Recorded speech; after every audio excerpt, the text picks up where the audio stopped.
which it says right there.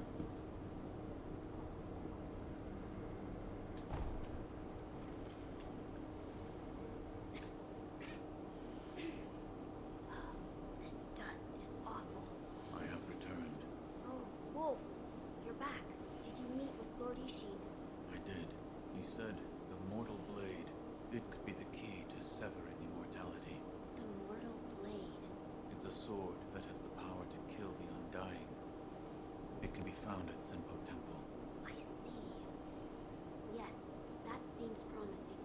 As you say. For my part, I hunted for any books that may contain clues about the aroma of the fountainhead. It seems Lord Takeru indeed sought a way to reach the divine realm. So far, I found one piece of relevant information. What is it?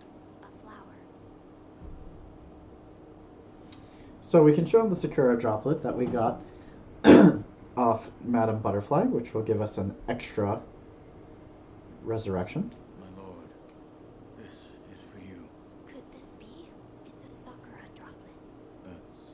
When the undying pledge of the dragon's heritage is broken, it's said that this remains in place of the oath. Do you think this one was left behind by Lord Takeru? That seems likely, Wolf. If you so desire, I can use this Sakura droplet to assist you.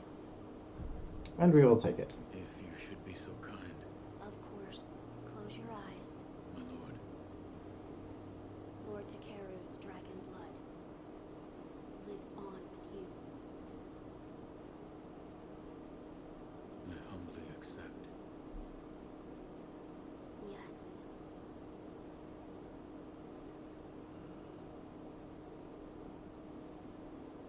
You may open your eyes now. My lord. Now we have an additional resurrection. That was a boon granted by Lord Takeru. Use it well. Yes.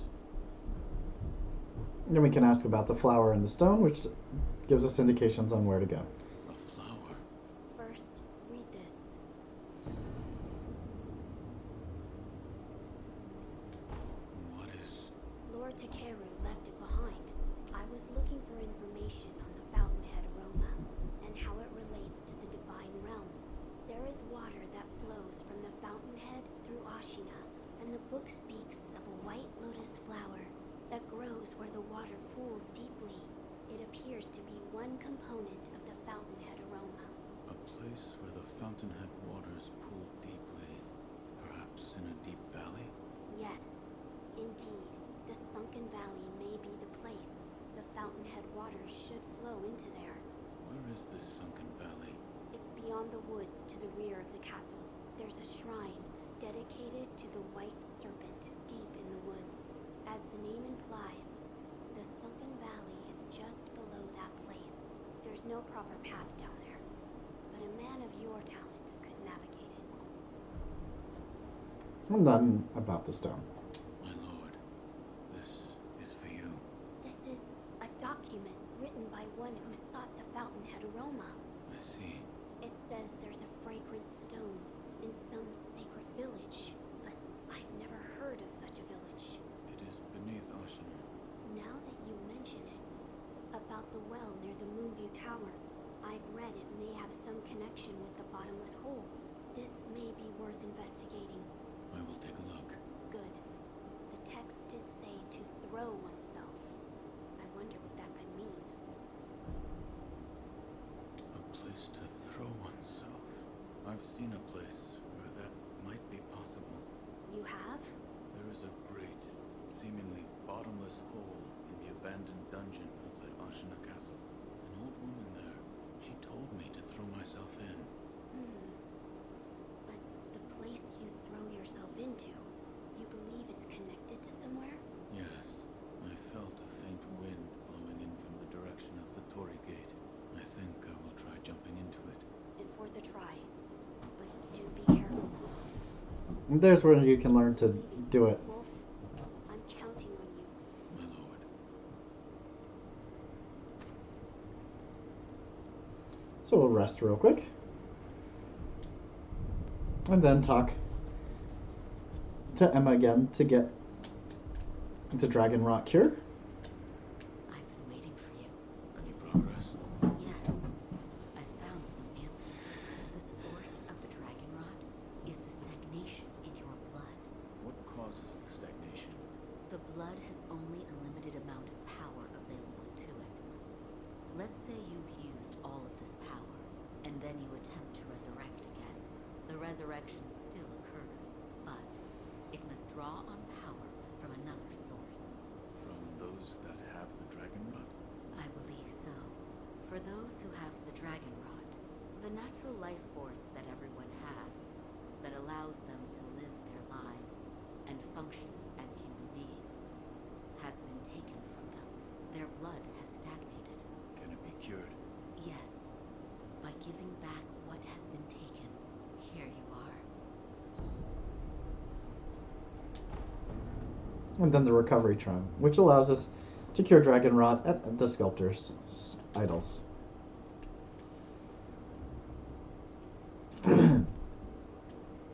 So we just go to the sculptor's idols.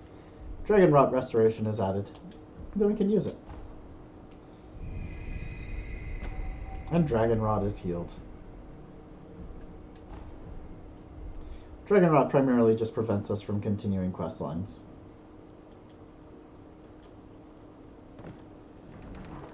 So we'll go back here. Go visit our sculptor friend real quick.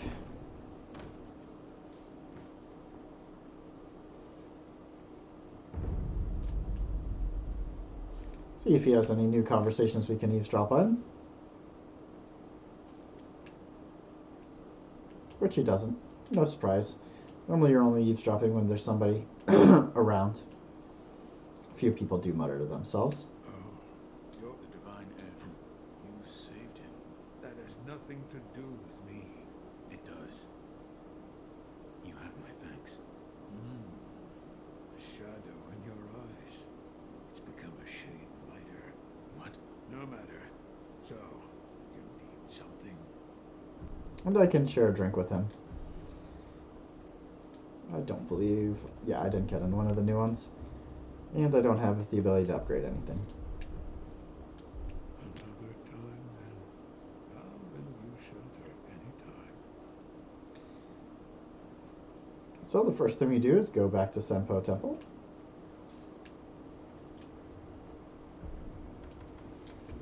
Because I like to start with there, as it has the easiest boss in the game. A boss that gives you a memory, that is. Not one of the side bosses that you don't get anything really from. Oh, excuse me. And overall, it's a relatively simple area.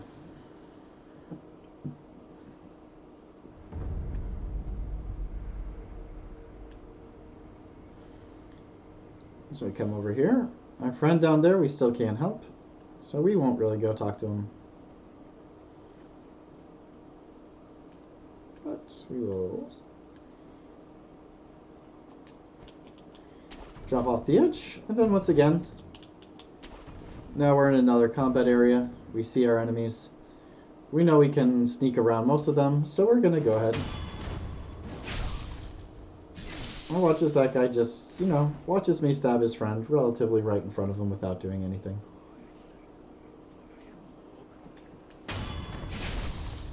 And we have another one right up there. We can continue to use this tall grass, bamboo to hide in.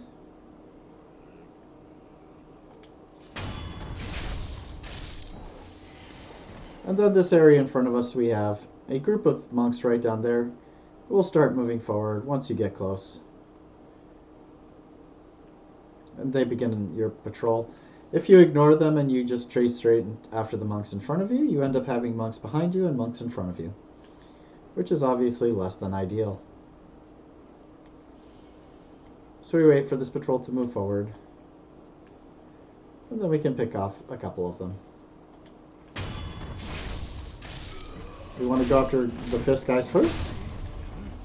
Ooh, not sure why I locked onto that guy.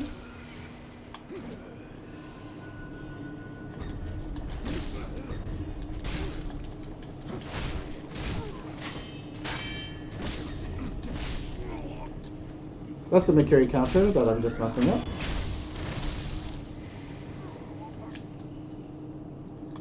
And now that the patrol is dead and we don't have to worry about them sneaking up behind us, we can come over here and grab this item, which is a possession balloon.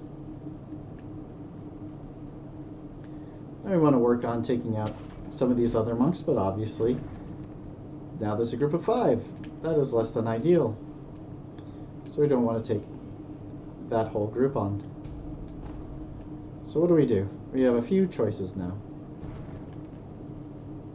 One is to take them off and reset, which is probably what we'll do. Ooh.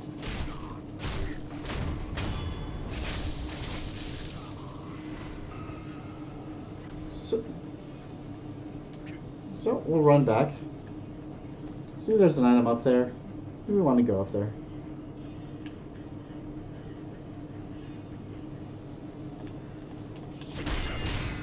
And you can parry fists or deflect fists. Whoop.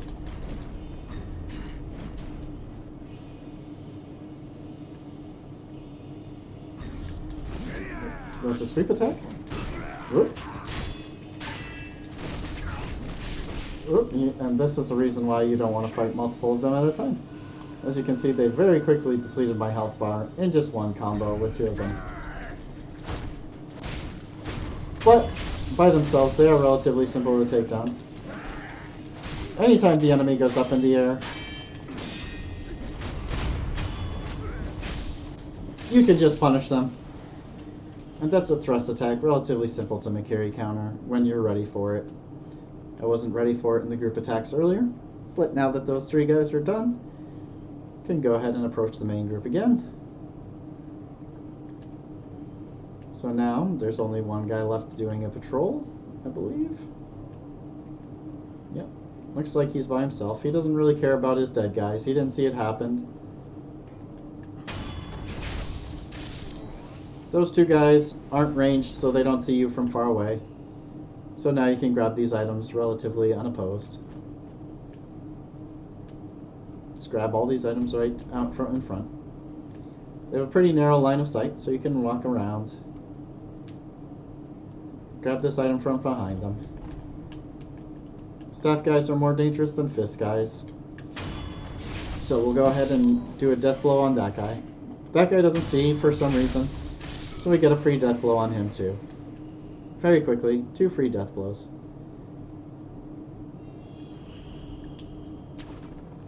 So up here we have another item we can grab.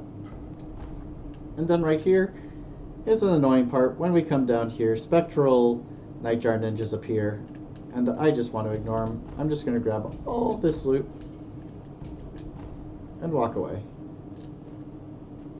Or maybe that's only at certain points in the game that the spectral nightjar ninjas appear. So we walk into this building. Up here there's a grapple point. So we grapple to it real quickly. Jump up here. There's a bunch of crickets. They jumped into the hole, so we don't worry about them.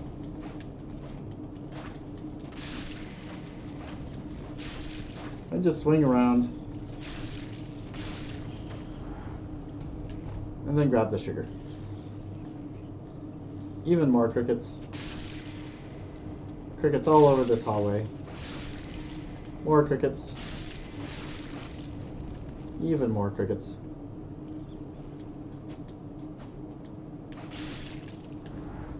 So there was one guy patrolling over there. We're going to ignore him, because the more important part is actually that guy right there.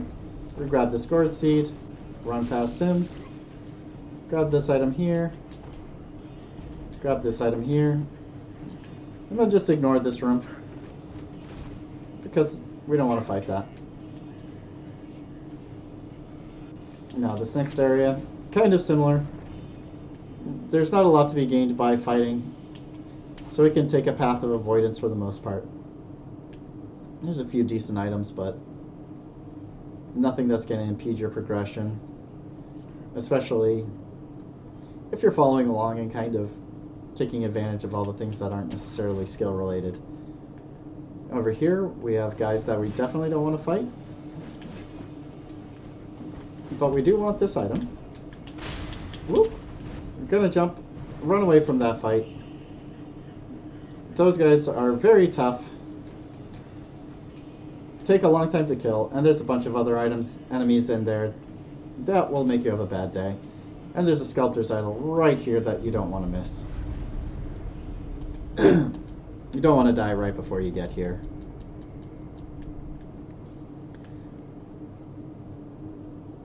So from here, we go down, we go, and we have an item right in front of us. As well as we see a little guy right up there that's ready to attack us. So we're gonna knock him down. These guys are my least favorite enemies in the game because they are difficult to see what they're doing.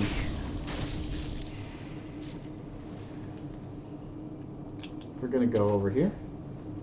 Sneak up on this guy. Kill him real quick. Grab sugar. Go back over here. And then we saw the little arrow, so we see that guy's right there. We'll sneak up on him. Get the death blow on him, so we don't have to fight him. And then there's a guy right there. So from here, what we can do to get that guy is actually grab this ledge, walk next to him, and we can get a free death blow. And now we've dealt with all of them. Oop.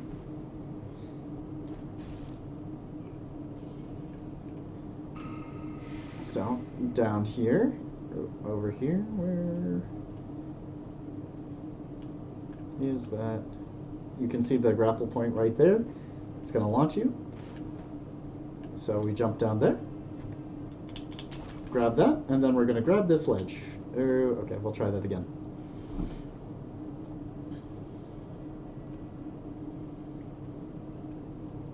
You want to heal?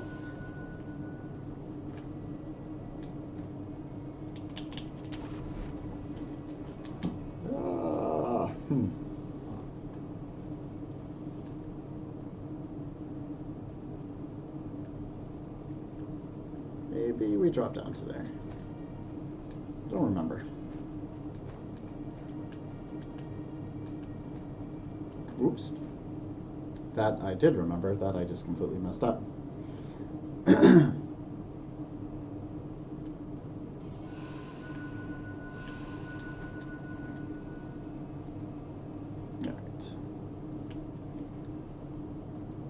Okay, no, we do need to go down there.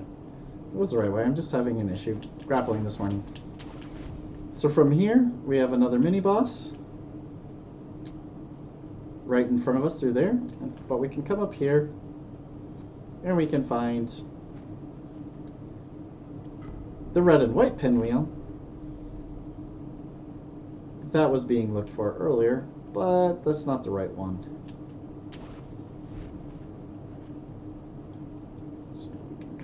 Here. We can jump over to there. Ooh. And we can loop around this back area. Right down there's the ledge. We can grab that. Had a frame rate drop right there. That was kind of frustrating. Made that pretty scary. We can jump up here. Double jump to grab this ledge. Climb up this ledge, and then there's a nice, we can hear some geckos, and there they are. We can jump over and stab them, and they spit out poison, which we don't want to deal with. Just gonna wall jump all the way up here. Then we get over here and we find this white pinwheel, which is the one that we want for the quest. We can continue up here to get an item, and then another item. Monkey Booze, which allows us to do more drink dialogues. And then we can hear a little enemy in there doing little clicky things. These guys seem kind of annoying the first time you face them, but they actually have a relatively simple trick. when they get down on the ground, they throw fire at you. You just jump over the fire, and you get a death blow on them. That's simple. So over here, we have what's called the Bell Demon Sculptor. Sculptor idol, which is kind of telling, as it is part of the Bell Demon. So, if you ring it, you basically increase the difficulty of the game. There it is, there's the read. We are immediately told, do not ring this bell. Inviting misfortune is an act of virtue, but only the stoutest of heart should ever consider it. This is something you only want to do if you feel like the game's not challenging you enough. But it does increase the item drop rate. So it's useful for farming. Yep. That's right, I reset.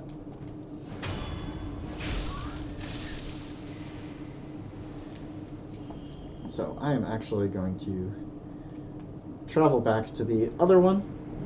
But first I am going to acquire Breath of Life Light, because having that little extra heal is useful.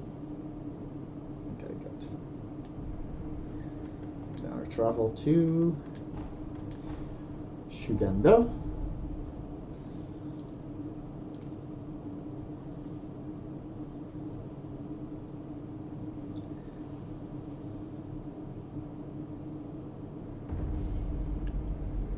Alright. We can go up this time. And then the only kind of annoying part, they throw kunai at us. This one sees us. We'll jump over him. We'll try and get up this relatively quickly without taking too much damage. Which is not going well for me, because grabbing ledges is one of my biggest weaknesses in this game. But that went fine. So this mini-boss coming up is actually one of the only really unique ones. He is absolutely invincible, and the only way you can defeat him is by getting a death blow on him and pushing him over the edge. So you want to fight him near the edge. The good thing is that literally all of these windows can break and he can be pushed out.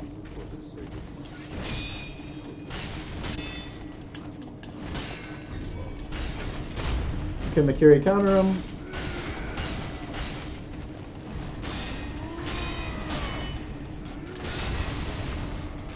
Break that.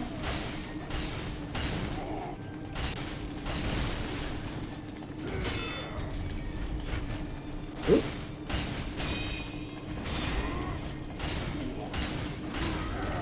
And we want to make sure that we push him towards an edge so he falls off.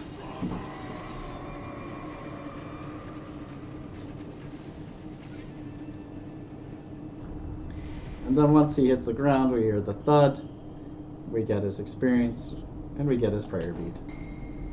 And we get the ability to restore posture upon performing a death blow. So now we heal and regenerate posture on a death blow. Incredibly useful.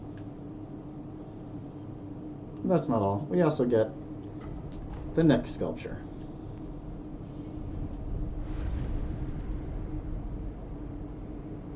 And we can rest. We took a little bit of damage there.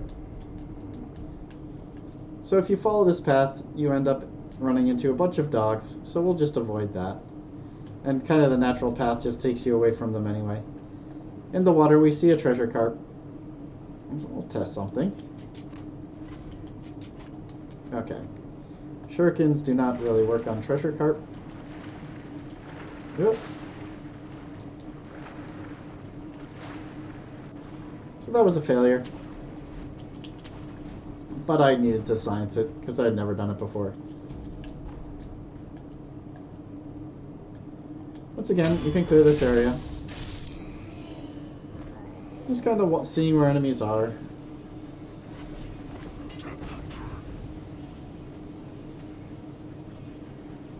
There's the dogs I mentioned.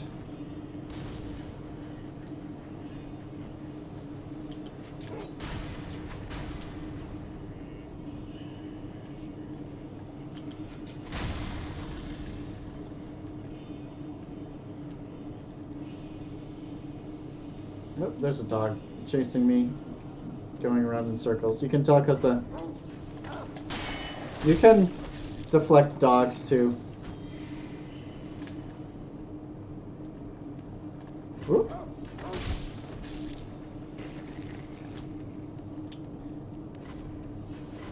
Dogs over the whole area tend to aggro you.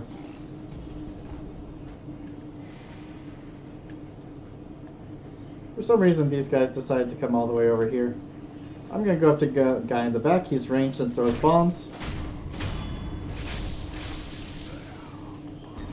Whoop. And that's a grab. Why am I locked onto the carp? I don't know. Fish guys really do have a hard time blocking you, so... Oop. There's the monkey that gets you if you go after that item. Once again, monkeys, just deal with them with shurikens. Makes your life relatively easy. Now I'll slow down, try to remember exactly where everything is here. I do believe that's the only monkey. Yeah, then these ones just look at you and then jump down to fight.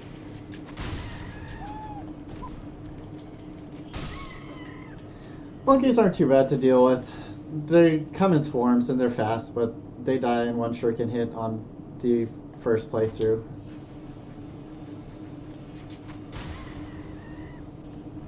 That guy doesn't get alerted, so we'll just sneak around and perform a death blow on him.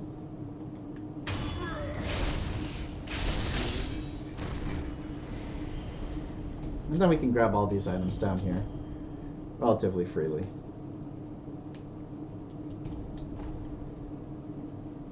We can see all the villagers from here tied up, dead, decomposing, so you kind of get the story of what's going on here.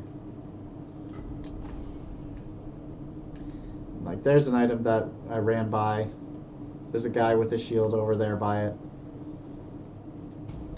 It's generally not that simple.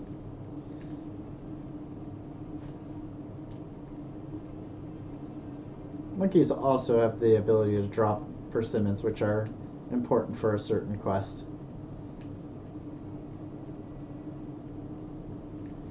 So once you explore that area, you can come back up here to continue the main pathway. There's two folks who decided to come pester me. I believe that's just down there. That's a way I could have taken to get back up here. So I've thinned out their ranks. That guy's just watching the path.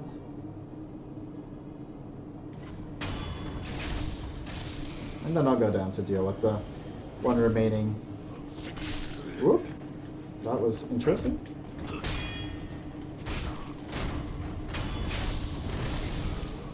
Oh, I did miss a guy who saw me. Okay. They throw little bombs that kind of follow you. They're not really that dangerous. Unless they have a move that I've never seen. Up here we have a little temple. You go here, and immediately a bunch of the little ninja guys start coming towards you. So if you know that's going to happen, you can just come over here to